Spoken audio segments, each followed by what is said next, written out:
এই হচ্ছে ওর gift. So okay আমি এখন সারপ্রাইজ করবো, তো চলেন দেখা যাক।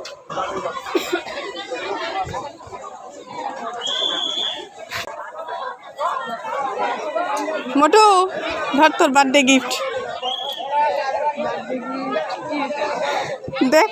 ফানি কিছু না ভাই, কি ব্যাং ধরে নিয়ে আসছি, ব্যাং। নে নে খোল খোল। না সিম ক্রিয়েট হবে এখানে। ও লোকজন একটু মজা পাবে, সমস্যা কি? আরঙের কিছু না, আমি আরঙের প্যাকেটটা জাস্ট নিয়ে আসছি আর কি। ওপেন কর, কি হাস্যকর গিফট দেখি আমি।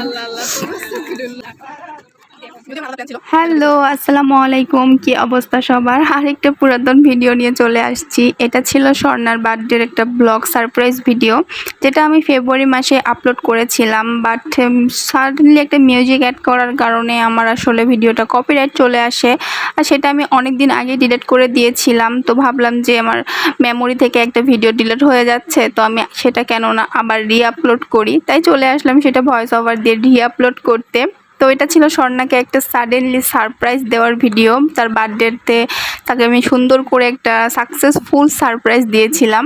তো সে এসেছিল আমার কাছে ঘুরতে, তো তাকে নিয়ে আমি আমাদের এখানে একটা সুন্দর রিসোর্ট হয়েছে, সেখানে চলে গিয়েছিলাম ঘুরতে।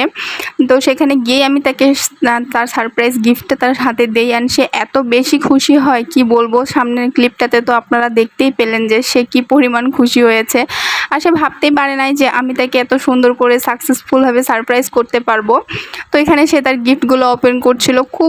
খুবই সামান্য ছোট্ট কিছু গিফট ছিল তার জন্য, বাট সে এত বেশি খুশি হয়েছে, মানে কি বলবো। অবশ্য তার প্রয়োজনীয় গিফটই আমি তাকে দিয়েছি। আমি সবসময় চেষ্টা করি যে তাকে কিছু গিফট করলে যেন তার প্রয়োজন অনুযায়ী আমি সেই গিফটটা করতে পারি, এমন কিছু না গিফট করি যেটা সে মানে ইউজ করতে পারবে না, ফেলে রাখবে।